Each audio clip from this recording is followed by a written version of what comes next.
Majora's Mask is weird. The perfect four-letter sentence description of Nintendo's second 3D Zelda game. The question you ask yourself at Nintendo after such a smash hit is, how do we follow up? And how do we do it as fast as possible to capitalize on the success? The answer is to borrow assets from Ocarina of Time, right down to specific textures, area layouts, and character models, and craft an entirely new setting and story from those borrowed elements. In the words of Zelda's new director, Eiji Aonuma, Mr. Miyamoto's goal of completing the game in a short period of time was a result of having spent so much time developing the 3D Ocarina engine. He wanted to make effective use of that engine in creating a new game. While we decided that this would be very important for future Zelda development, we were faced with the very difficult question of just what kind of game could follow Ocarina of Time and its worldwide sales of 7 million units. In response to this challenge, we came up with the idea that the solutions to puzzles would be found in a series of recurring events. We adopted a 3-day time system. This 3-day system in Majora's Mask introduced players to a variety of events that occurred at the same time over this period of 3 days that the player played through multiple times. Once all the puzzles were solved, then the hidden goal would appear. With this system, it was possible to make the game data more compact, while still providing deep gameplay. The unique circumstances under which Majora's Mask was developed will serve as both a blessing and a curse. The most important thing to note about Majora is that it exists because of time constraints and the desire to make effective use of their new Zelda engine. I won't say this game couldn't have existed outside of that context, but since the core gameplay was based around saving time and storage, I doubt we would have ever seen the idea implemented in such an extreme fashion if Miyamoto wasn't clear that he wanted to take advantage of this new engine. Everything in Majora's Mask revolves around this 3-day system. Once the 3 days are up, the ever-imposing moon will crash into Termina and the game will be over. To prevent this, Link can use the Song of Time to reset time back to the beginning of the 3-day cycle, and he only gets to keep the key items he obtains, including masks, dungeon items, swords, shields, etc. Arrows, bombs, rupees, and the like will all disappear. The progress you've made on any quest in the game, including the main quest, will be reset as well. Each NPC has a specific cycle they always follow at any point in the day until you alter it by wearing a mask or changing a set of events. But no matter what, if you reset time, it will reset their daily cycle. This improves on the stagnant nature of the AI in Ocarina without changing anything about the intelligence itself. NPCs will repeat walking cycles and actions ad nauseum, and it can't break your immersion because you're stuck in a time loop. You can only temporarily change what happens in that time loop. It's like how everything in Groundhog Day is the same until Bill Murray changes it, either intentionally or unintentionally. In a video game, it means you can program less dynamic intelligence and have it result in an even bigger sense of immersion. Everything is the exact same after playing the Song of Time, and if it wasn't, you'd be taken right out of the experience. This 3-day time system and how it intersects with other aspects of the game is the most fascinating element of Majora. Just how well each of these elements coexist is another story entirely, but this is the thesis of Majora's Mask. Do a lot with a little. The 3DS remake helps to streamline this core idea. When compared to the other remakes, this one is the most substantially different. Improved graphics and gyroscope aiming control aside, several elements of the game have been completely reworked. It's actually a bit staggering to compile a list of all the changes because there are so many. Let's start with the big ones, good and bad. There are some less than ideal changes in this remake, which sets it apart. The most helpful improvement for me is the rework to the Song of Double Time. In the original, you could only skip forward in time to every 12-hour milestone of each day. This often meant that completing quests at specific times would require a lot of waiting, even with the inverted Song of Time turned off. In the 3DS version, you can warp to every 1-hour milestone, fixing this problem in its entirety and drastically cutting down on wait time. The Bomber's Notebook has been reworked, and it now stores your ongoing quests, rumored events, and completed quests all in one place. It's a much more convenient system than the original, showing you exactly what you're doing without a hint of confusion as to what you've finished and what you still need to get done. The N64 version uses a variety of stickers to signify completion, but it was a bit harder to keep track of everything that was going on. Additionally, the original simply doesn't have a tab for rumored events you can gather from the Bombers Gang members, which are the best best new addition to the Bomber's Notebook. It makes finding side quests much more feasible without ever becoming a walkthrough. The rumored events will always be vague enough that you won't know exactly what to do, but you'll have an idea of where to go next. As you can imagine, this made an attempted playthrough of the game without a guide much less tedious. The mask transformations have been changed a bit. Deku Link now has a reticle to show where his bubble will shoot at. Goron Link punches faster, among other subtle graphical changes to his abilities. Zora Link, well, he needs his own section. Among some graphical changes, his swimming physics have been substantially altered. He has 3 modes now: a slow swim while just holding the control stick forward, a slightly faster swim while holding the A button, and his fastest swimming speed when you hold the R button and A button at the same time, which consumes your magic meter. If you're out of magic, every time you press the R button, Link will dash forward underwater in short bursts. If there ever was a change I don't agree with in the 3DS version, it's this one. But to be fair, I do see where the team was trying to improve on the original. The speed of Zora Link in the 3DS version while holding down the R button is identical to the speed of N64 Zora Link at all times. This opened up the potential to make swimming a bit awkward in more enclosed spaces like the Gerudo Pirate Fortress and Great Bay Temple. The team likely wanted to rectify this by slowing down Zora Link's swimming speed, but still giving the player the option to speed up with the R button. The reason this backfires is because going fast is tied directly to the magic meter. If you run out of magic, you're going to be tapping that R button like there's no tomorrow because there's no other way to increase your swimming speed. There's also no way to break some obstacles if you're out of magic, and if there aren't any magic jars around, like there aren't for some reason just after you get the mask and need to enter the Gerudo Pirate Fortress, well, you're doubly fucked then. Perhaps this would have complicated swimming, but I think it would have been better to map swimming speed to the touchscreen or some other button to alleviate this issue. Then the R button could have been used exclusively for the magic attack, and you could have a freer degree of control over your swimming speed. That said, the swimming speed itself isn't a huge issue because there aren't a whole lot of sections where swimming across great expanses was ever necessary. It works very well in the temple and the pirate fortress.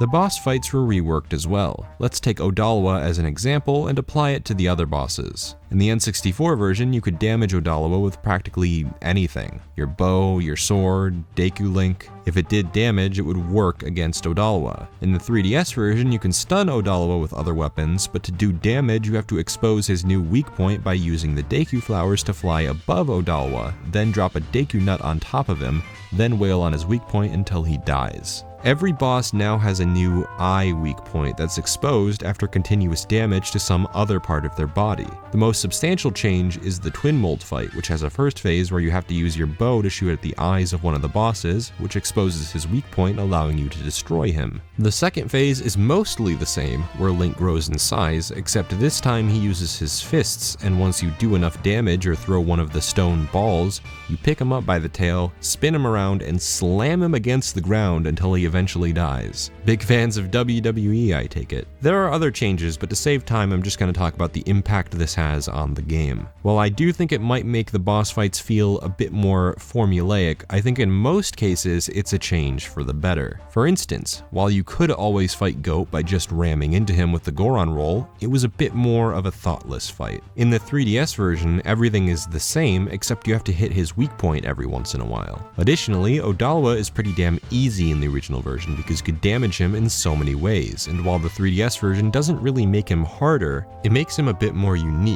because you're using the Deku form to take him out instead of just spamming arrows or sword swings. I know a lot of people don't like the changes to the boss fights, but I generally feel they improve the boss fights in almost every case. Keyword almost. Twin Mold lasts a bit too long. Everything about it just takes too long. The first phase takes too long, the second phase takes too long, the animation of twirling him around and hitting him against the ground takes too long. That said, it's not offensively bad, and I'd rather fight the 3DS bosses than the N64 ones. I see the merit in using a variety of weapons to take on bosses, but I don't think they were designed to be good bosses first in the N64 version. They were all incredibly easy to take on. Now let me rattle off a litany of small changes to note. A few side quests were improved. The Ocean Spider House used to only give you a reward on the first day. In the 3DS version, you're given the reward whenever you decide to complete it. The owl statues now permanently save your game instead of quick saving. 2 fishing holes were added that don't give you anything, but I guess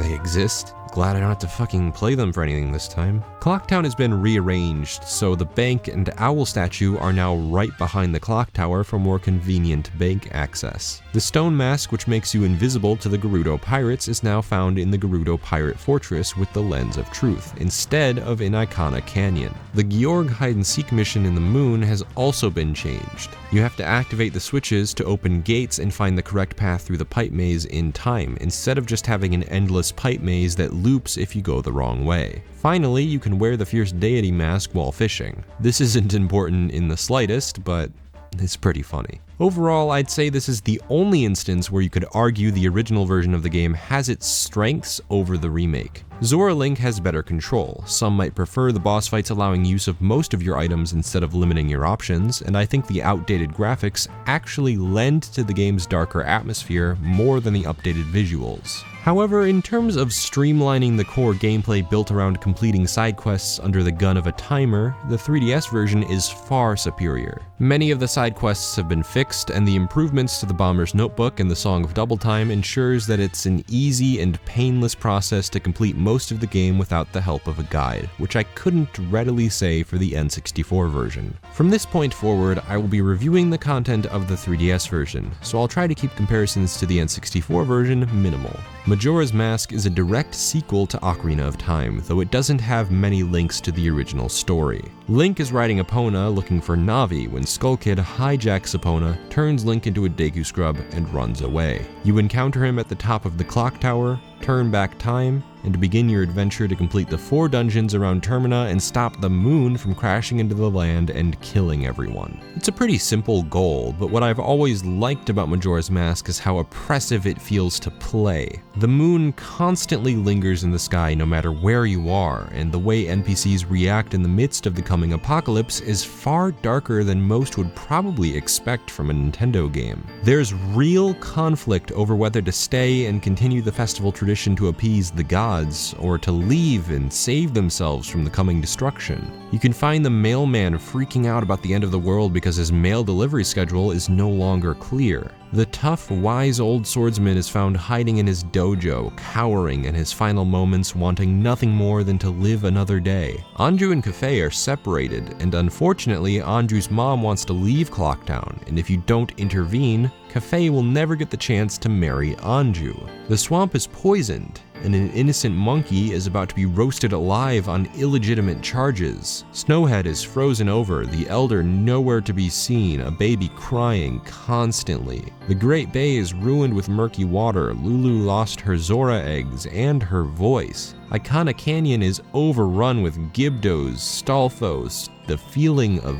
death. This game is really depressing. Termina is on the brink of absolute destruction. Everything is crumbling, tearing at the seams, and you're the only one who can fix it. While your successful attempts to help the world never stay permanent, it's the growing attachment to the world itself that ends up driving you forward. You cleanse the swamp of poison, save the Deku Princess, and all is well. Even though you'll have to use the Song of Time to revert all of that progress, you'll be keeping that experience in the back of your mind. Even if your success isn't permanent, there will never be success if they all end up dying because of the moon.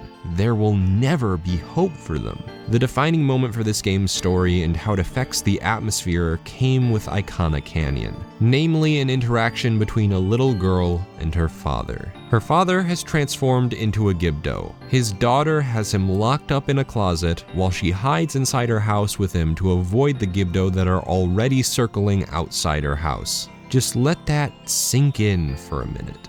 A sad, confused little girl had her father suddenly turn into a monster, and she had to hide him away and sit in her house, alone, afraid, avoiding the death outside. Holy shit. That isn't just dark.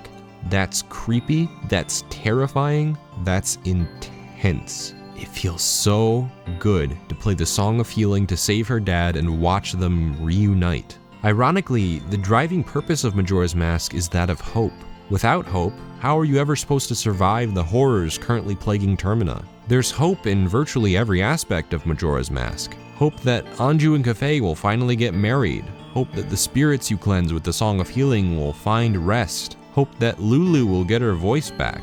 Hope that the townspeople will come to terms and stop bickering. And of course, the hope that the moon will stop its descent. Some of my fondest gaming memories occurred in the final 6 hours, where a heart-stoppingly beautiful track plays as you wait for the world to end. This is a feeling I've truly never felt in a video game before.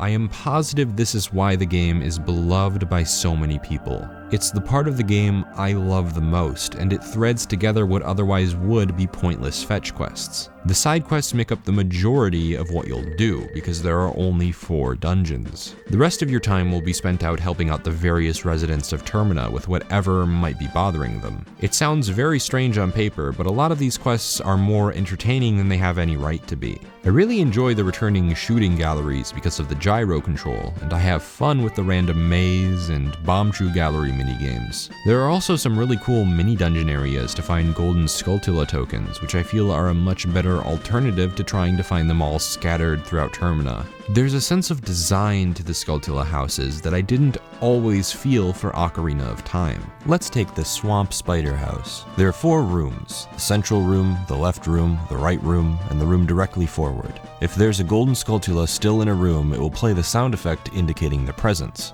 That way, you always know where you're missing Skulltula. They hide along the poles, inside of jars you have to roll into, and beehives on the ceiling you need to shoot down. You have to be very aware of where each one would hide, and finding all of them is actually quite difficult. The same mechanic is brought back with the patches of soft soil and magic beans, where you can interact with them by placing bugs or beans in the soft soil. This time, however, it's in a closed environment. Eventually, you'll probably figure out that bugs can go into soft soil because of the placement of the soft soil onto walls. Because it isn't on the floor, it indicates the soft soil is useful to you in some way, and it's up to you to figure out what that usefulness is. It encourages experimentation with what little you have in the spider house, because it only requires you to use what's inside the spider house. This takes the brilliant audio execution of the Golden Skulltula from Ocarina, places them in an environment where experimentation and exploration is encouraged, and because of that small environment, they were hidden well and are much more interesting to look for. It's all in how the Skulltula are now relegated to specific challenges instead of scattered across the world, and it makes for a far better puzzle that way. I have the same feelings about the Ocean Spider House, and wish there was at least a spider house for each quadrant of the map. They really are that good. The Goron racing is a great evolution of the races with Ingo and Ocarina. The race with Ingo was fairly simplistic, and you had to race him twice. The second time, he's artificially quicker than he was before, and the track is a simple loop around the fence. Goron Racing is a winding figure-8 track with multiple Gorons to race and bump into. This race is pretty difficult because each Goron can bump into you, and if they do it enough times, you'll fall out of your ball mode, severely offsetting any lead you may have had. There are ramps to jump off of, magic jars to collect so you can keep up your speed. It's an engaging race and it's fun to do. There's a mini-dungeon to fight regular dungeon mini-bosses, and a quest to fight off alien ghost things at Romani Ranch. It requires you circle around Romani Ranch, paying very close attention to the plethora of ghosts all lingering around the barn. You have to manage Epona and aiming your bow at the same time. As far as I'm concerned, it's a clear evolution of the horseback riding archery from Ocarina. Now you have 2 elements to juggle, movement and aiming. Defending the milk cart takes away that aspect of movement, so it isn't as impressive. I would still say that aiming at and shooting the bandits is still a decently fun challenge, and I find it very comical that the Gorman Troop are the bandits. These side quests are pretty fun to complete in and of themselves because they are fun activities. Some of them, like the quests at Romani Ranch, have story context to elevate them, but it's worth remembering that they're fun to do disregarding the story altogether. Other quests are hit or miss. Some side quests are essentially fetch quests. The Deku Business Scrub side quest involves taking this Moon's Tier to this Deku Scrub, then taking the land deed you get and taking it to this Deku Scrub, then taking that deed to the next Deku Scrub, so on and so forth. It's a blatant repeat of the trading sequences in Ocarina of Time, although this time the trading is much more obvious. It's still not particularly fun to run around giving shit to people, but at least it has direction this time around. Plus, you get like 4 heart pieces out of the ordeal. That's pretty awesome. In a few cases, the reward is far more fun than the quest itself. For instance, upgrading your sword is extremely satisfying, but the process of giving your sword to the swordsmith, waiting a day, then giving the gold dust and sword, waiting a day, and then getting your ultimate sword isn't terribly fun. Using the Bremen mask to gather all the baby chicks isn't too fun or interesting, but the bunny hood is so satisfying the end justifies the means. In a few instances though, the side quests don't hit very well. Getting 5,000 rupees deposited in the bank sounds doable because you get so many rupees throughout your adventure, but because of the amount of rupees I had to spend doing side objectives, I got to the end of the game with just over 1,000. Since a heart piece is your reward for getting 5,000 rupees, and I'm going for 100% completion, I think you know where this leads. The first and second days under the graves and iconic graveyard are pretty fun, but the third day is just boring. I like the idea of trying to get Dampé to follow you around and dig 3 holes to summon the Big Po. It's cool to maneuver him onto platforms, then rush to the top to get him moving off the platform before it moves away. The problem? He moves so slow that I just end up wanting to kill myself by the end of it. The Don Gero side quest is equally annoying because you have to travel around Termina to get the frogs to Snowhead, and you are required to fight the boss of Snowhead again. There are a few side quests like this, where they can only be completed after fighting the area boss and fixing the area's problem. But the Don Gero side quest is one of the only side quests that you cannot complete upon finishing Snowhead the first time, so it requires you come back later and fight the boss over again. On your first playthrough, it's likely you'll have to refight the dungeon boss to do some of the quests, but once you know the game, you could optimize your playthrough quite easily to avoid doing that. Unfortunately, because of the existence of the Don Gero side quest, you'll have to enter both the Great Bay Temple and the Woodfall Temple to find the frogs, then fight Goat over again, and then finish the side quest. All for just 1 measly heart piece. I have no issues labeling this as blatant padding.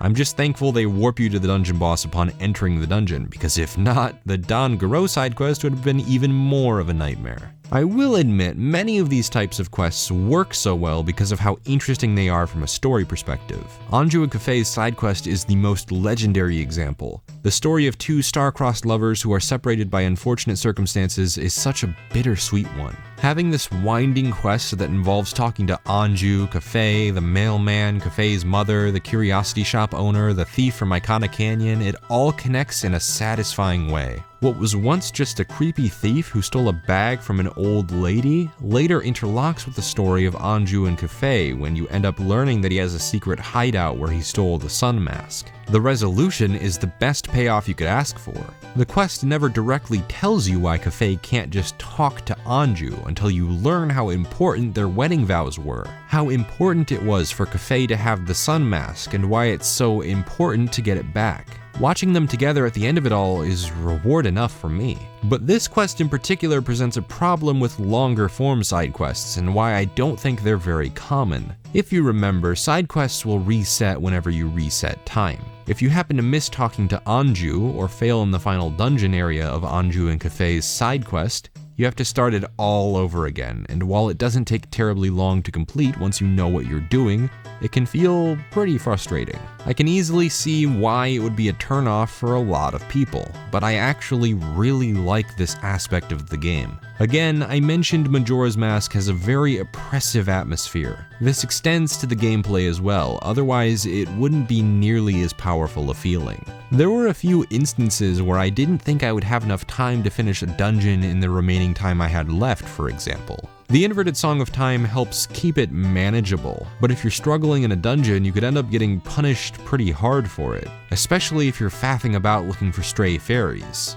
In my most recent playthrough, I cut it down to the wire in Snowhead Temple. I was looking for the last stray fairy, which was hidden really well. Within the last couple hours of the game, I finally found it and had to book it out of the dungeon to restore the Great Fairy and immediately use the Song of Time, revert back, and let out a huge sigh of relief. It felt so good to finish all of that under the gun of a timer. A lot of people look at the consequences of failing and get turned off, whereas I tend to look at the benefit of having such a punishing consequence and end up loving how it contributes to the more mature feeling of the game through the gameplay.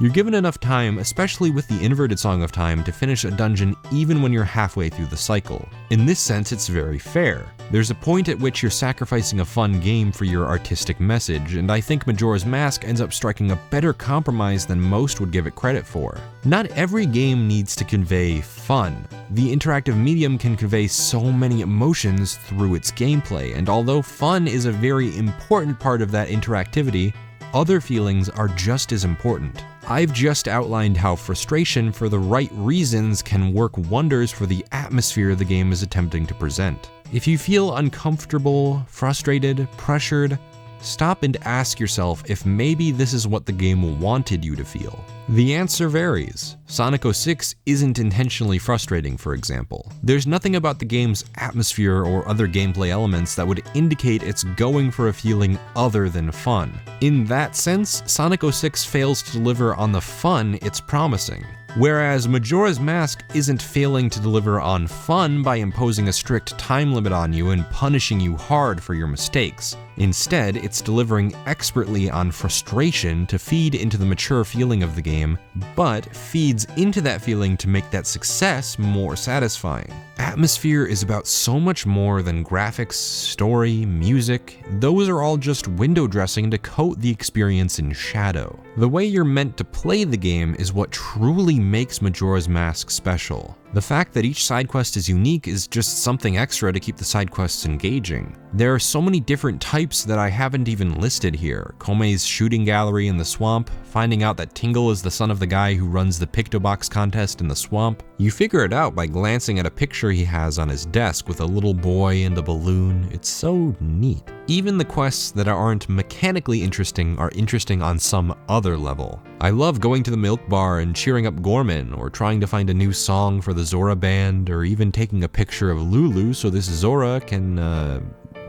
do stuff with it. The added bonus to the variety of each side objective is that you can do pretty much all of it at your own pace. You get to decide what you want to do and when you want to do it. On my first playthrough of the game back in 2015, I did the Anju Cafe side quest last, but in my recent playthrough, I did it as soon as I could do it because, frankly, why the fuck not? There was always a sense of freedom to the side objectives in Ocarina of Time, but since the majority of your time in Majora's Mask is spent on these side objectives, the feeling of freedom to choose in Majora is palpable. You can choose to multitask and tackle many different objectives on one cycle, or you can choose a more singular approach, tackling each quest on a new cycle. The icing on the cake would have been to tell me that I could play the dungeons in any order I want, because then we'd be on the same level as the original.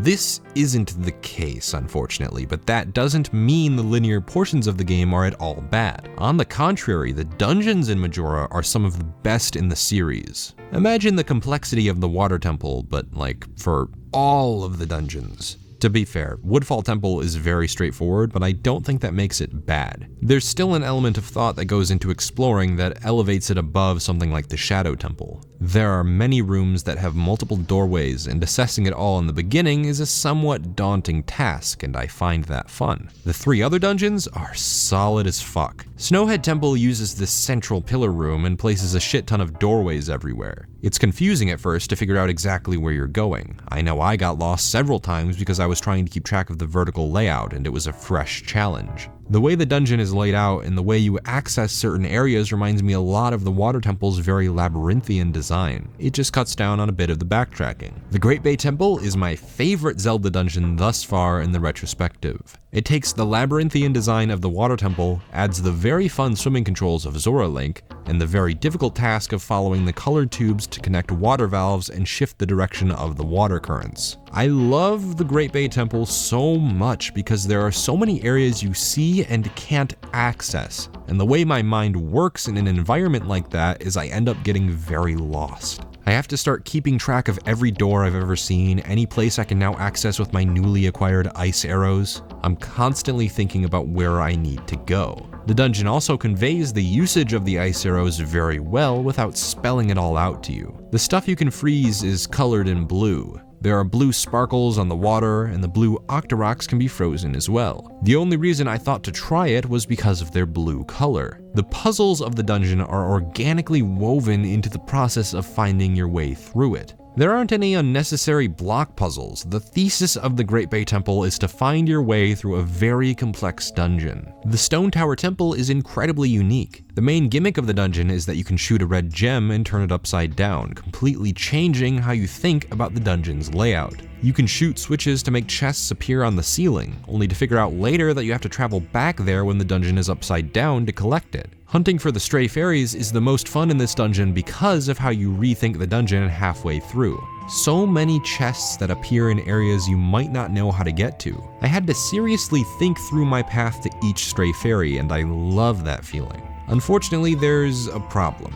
The switching of the dungeon itself is somewhat tedious. You have to leave the dungeon, shoot the red gem, and then if the dungeon is right side up after that, you have to play the Elegy of Emptiness 3 times to leave your statues on the switches, and then you can enter the dungeon once again. Since you always have to exit the dungeon to change the orientation of it, it drags the pace to a crawl. You'll often find yourself trekking through the same areas of the dungeon, doing the same things, just to progress. It's still the most unique dungeon I've ever seen, and I enjoy it a lot because of that. It's the reason I'm willing to look past all of the pacing issues. I'm very thankful the Elegy of Emptiness isn't another case of the Iron Boots, because you don't use it nearly as often. If you did use it more though, there's no fix in the 3DS version, so that would have been a real joy. The philosophy of the dungeon design in Majora's Mask is that of a maze you're feeling your way through. Each puzzle is about finding the way forward in addition to finding the stray fairies scattered throughout the dungeon, hidden in various places. This is in direct opposition to many of the one-off hit-or-miss puzzles in Ocarina that often removed themselves from the flow of the dungeon.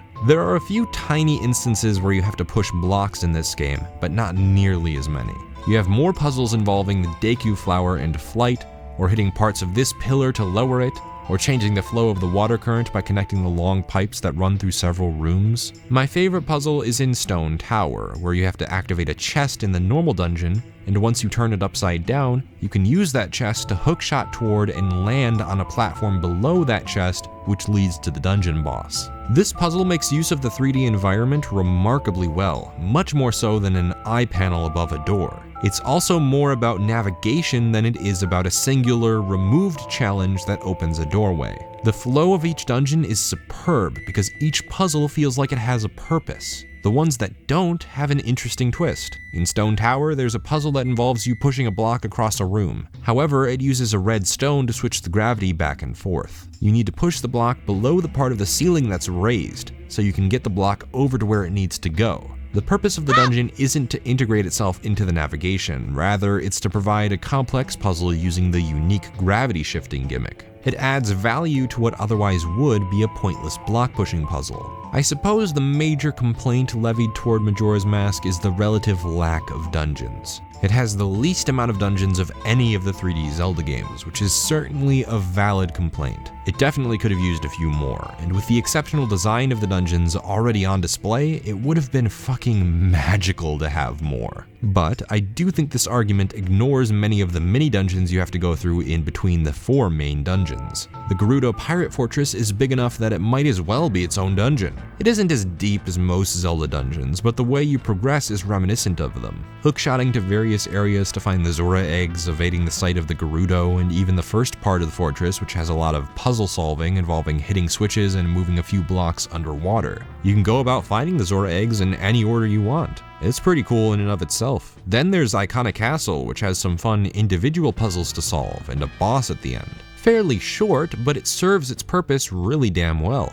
Except for that part at the end where you need a powder keg for some reason, which, fuck that. It's just padding. Speaking of padding, the start of the Gibdo Cave is just baffling. It's a pretty cool idea for a mini dungeon, based entirely around getting the right things to the Gibdos to proceed, and they play with it in interesting ways. It doesn't last long enough to bother me, but here's where I do take issue. The first two Gibdo want a blue potion and a magic bean.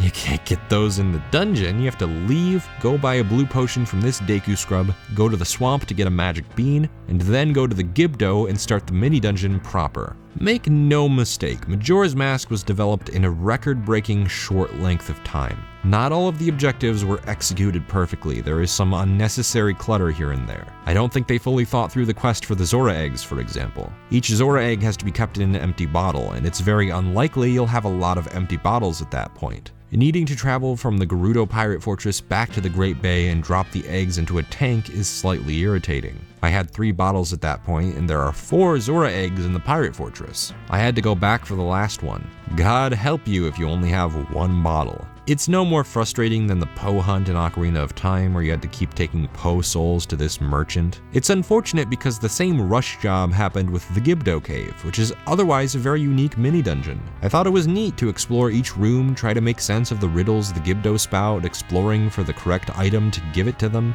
The rooms are short, so walking through them isn't much of a hassle, and it's never too obvious what you have to give to each Gibdo. It's a shame the horrible beginning overshadows what is a cool mini-dungeon. The mini-dungeons are certainly supplement enough to the 4 main dungeons, at least for me. I would never say they make up for the lack of dungeons completely, but they do bridge the gap decently enough when paired with the vast wealth of side objectives I've mentioned that also have fun mini-dungeon-like activities. I should probably touch on the masks, as they are about as integral to the experience as the time limit. There are 24 masks that each serve different purposes. The Garo mask lets you summon ninjas to fight in Icona Canyon to glean some information about what you have to do next. The bunny hood increases the movement speed of Link, which is an upgrade every other 3D Zelda game sorely lacks, by the way, at least until Skyward Sword. But even that game has a stamina meter for running, so it isn't really as good. The cow mask lets you enter the milk bar at night to do a few side quests. These types of masks vary in their usage, but most of them are used to complete 1 or 2 side objectives in the world. The exceptions are, of course, the transformation masks. The Deku mask turns Link into a Deku scrub who can spin, shoot bubbles, fly after jumping out of Deku flowers, and skip across water. I feel like Deku Link gets the least amount of use. He's used quite a bit in the first dungeon, but then he's usually pretty useless until the end of the game outside of very specific situations. The Goron mask is the most useful.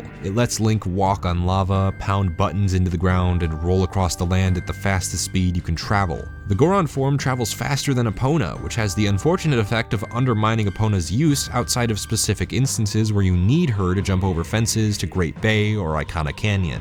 The Goron form also incorporates the gauntlets from Ocarina of Time, letting him push blocks that are much larger than regular Link. This pattern of incorporating items into the forms is continued with the Zora form. It inherits the boomerangs via a move to shoot both of the Zora's arm blades forward, and also inherits the iron boots because he can walk underwater. This mask system allows the dungeon items to feel more multifaceted and much more useful than the dungeon items would have been on their own. It also cuts down on the amount of items you need to shove onto your face buttons. Since you just need to put on the 1 mask, it's 2 for the price of 1. And 3 in some cases. Sure, the hookshot and bow are still exclusive to regular Link, but to combine so many items into one form kills 2 or more birds with 1 stone, and ensures that no dungeon item ability goes underused because you'll constantly be transforming anyway. Plus, transforming into another character is automatically more interesting than simply using an item to do the job. at least for me. Especially since the masks carry with them the souls of the dead following you as you complete your journey. This doesn't excuse some of the masks just being fetch quest items. The Gorman Troop Leader mask just gets you an empty bottle by talking to one of the Gorman brothers. In the N64 version, it's a completely useless mask. Similarly, the Postman's Hat is used to get one piece of heart from a mailbox, and to get it, you have to start Anju and Kafei's side quest twice. It's a shame that not every mask had more utility. Something as simple as the bunny hood would have been appreciated and perhaps even preferred to masks that overhaul Link's moveset. I don't think it's necessary to have any more transformations, I just wish other masks altered Link in some substantial way. I really like the stone mask. Because you're invisible, it gives you an advantage in the Gerudo Pirate Fortress. More masks like this one or the bunny hood would have been appreciated. If not that, at least give some of the masks multiple uses. Balance it out to add a few more side quests to give each mask at least 2 uses so they don't feel like they're stuck in your bag for the rest of the game after you've used them once. I spoke of the dungeon items earlier. Since so many traditional Zelda items are incorporated into the masks you obtain outside of dungeons, what does this mean for the dungeon items themselves? Well, I hope you like the bow. The first dungeon gives you the bow, the second dungeon gives you the fire arrows, the third gives you ice arrows, and the fourth gives you light arrows. Not exactly riveting rewards there. Like I said, this is made up for by the unique mask transformations, but I think one too many of the game's abilities and items use magic power. The special arrows use magic power, the Goron roll uses magic power, the Deku Bubble uses magic power, Zoro Swimming uses magic power. Look, I could go on and on with magic power usage. I'm glad there's so much more use of the magic meter, but maybe they could have backed off just a little bit with the magic consumption. Thankfully, they seem to understand the over-reliance on the meter because green jars are one of the most common items you find in pots and grass. Unfortunately, the combat has not been improved. The best strategy is still to simply use the spin attack wildly while waiting for an opening. I do like the introduction of many mini-bosses that take more complex strategies to take out. There's a mini-boss you have to track with your bow to find the correct version of him and shoot him. Then there's the Toad that appears a couple times. One of them utilizes the Deku Link form very well, and the second version uses the ice arrows in a unique way. However, normal enemies are still very boring. There's no thought to this combat system. The most interesting change from Ocarina for me are the improved animations for jumping. Sometimes Link will vary up the way he jumps off a ledge, and it's so simple that it ends up working wonders for making the jumping off of a cliff way more interesting than it ever should be. I don't know why they removed this in every subsequent game. It feels like sort of a standard feature. Whatever, it's an animation, not a huge deal. Kinda just rambling right now, so we might as well wrap things up with the final dungeon in the moon. Before that though, I'd like to assure everyone that this game is not perfect. I'm about to shower it with praise for the next however many minutes, so I just wish to reiterate a few of the negative aspects. Not all of the side quests are very engaging, not all of the masks are very practical. The combat hasn't been improved at all, and there are only 4 dungeons, with a ton of side objectives to fill up space instead. Some of those side quests are boring fetch quests, and I simply can't excuse a few annoying main mini-dungeons like the beginning of the Gibdo Cave. That said, let's talk about this final, quote, dungeon in the moon. This is where the fruits of your labor will come to pass. If you've collected all of the masks, you take part in 4 mini-dungeons based on the 4 main dungeons. They're all fairly challenging. Take the Zora quest, for example, which has you navigating a labyrinth of tubes to reach a gate in time before it closes and you have to start again. Or the Goron area, where you have to stay on the narrow paths while Goron rolling to the end of the area with a ton of sharp turns. These are fun, but I think the final boss is the more interesting part of the finale. If you've collected every mask, you'll receive the Fierce Deity transformation mask that absolutely pisses all over Majora. But if you don't decide to use it, you're in for one of the best Zelda bosses ever. He's pretty challenging, and he makes use of your transformations and your various items. It escalates from just the mask to a humanoid form that forces you to switch up your strategy using light arrows. He's quite challenging, and it's a refreshing change of pace for Zelda boss fights. He's also fucking creepy. Watching him grow limbs and an eye and dance around the room freaks me the fuck out. Majora's Mask is a very odd villain. It's implied that the mask itself was the villain the entire time. It just enhanced the negative emotions in Skull Kid and took advantage of them. It's clear that Majora's Mask is the central antagonist, and I think he's an effective one. I'll admit he doesn't rise above the likes of Ganondorf from Ocarina because his screen presence is very minimal. Outside of the beginning of the game and the end of the game, you don't really interact with the mask. The most development the mask gets is at the end of the game, and while it's effective, it ends up leaving it an underdeveloped villain. It works for the type of story the game is attempting to tell, but it certainly isn't as satisfying a final encounter as in Ocarina, even if it's more difficult. The ending's pretty cool. You get to see everyone in Termina happy, living out their lives. Anju and Kafei finally get married, and Kafei isn't cursed anymore. Thank Christ, everyone's happy now. That was the entire point of the game. The hope they would be happy never died. Skull Kid gets his redemption, Link rides off on Epona to, I guess, find Navi. Oh, that's right, he never really did that, did he? Unfortunately, Hyrule really could have used Link. More on that in the next video. I'm awkwardly stumbling into my conclusion, so I'll just embrace it. Majora's Mask is a great sequel to Ocarina of Time, and I respect it because of how different it feels while retaining the spirit of a Zelda game. Nothing is drastically different enough that it doesn't feel like a Zelda experience, but it is different enough to differentiate itself from the blinding hit that was Ocarina. They made the most of their time constraints, and ironically because of that, I feel they made a game that surpasses Ocarina. I don't think it's much of a surprise that I prefer Majora over Ocarina, but it's worth noting that because they're so different, I could see anyone preferring one or the other. Someone who prefers a more linear experience would certainly get more out of Ocarina. However, I think I'm the type of Zelda fan who craves the sense of non-linear adventure more than the well-paced linear adventure. That's why I mesh with Majora's Mask so damn well. It doesn't do everything right, I've mentioned this. I think it's a bit overkill to call this the best game ever made and to shit all over Ocarina of Time because of it, but the feeling of freedom to do most of the activities in the game whenever I want to is fantastic. Especially because most of these side activities are at the very least compelling. The ones that aren't at least contribute to the story and tone of the game. Adding to that, the strict time limit sets up a very intense, dark atmosphere that I can't get enough of. There are less dungeons, but those dungeons are by far the best the series has ever seen. The most important reason I love Majora's Mask is how it uses its gameplay to immerse you further into an oppressive world. It isn't content to rest on its darker story themes, it goes the extra mile, forcing you to micromanage quests, log each one in your notebook, finish objectives under the gun of a strict time limit. The essence of Majora is uncomfortable, frustrating, unnerving, and that's echoed in every fiber of its being. Majora's Mask is a solid improvement on Ocarina of Time. And judging a book by its cover, I don't think anyone would be able to say that with a straight face. But, wouldn't you know it, I feel it's a more than apt conclusion to make. Next up, we have The Wind Waker, the darling amongst Zelda fans, outside of Ocarina, I guess. I have a feeling I might ruffle a few feathers with the next video, who knows? I'll be covering the Wii U remake. Join me then, if you will. In regards to the video at hand, I hope you agree with me, but if you don't, feel free to leave a comment below. I'm always willing to have a discussion about anything.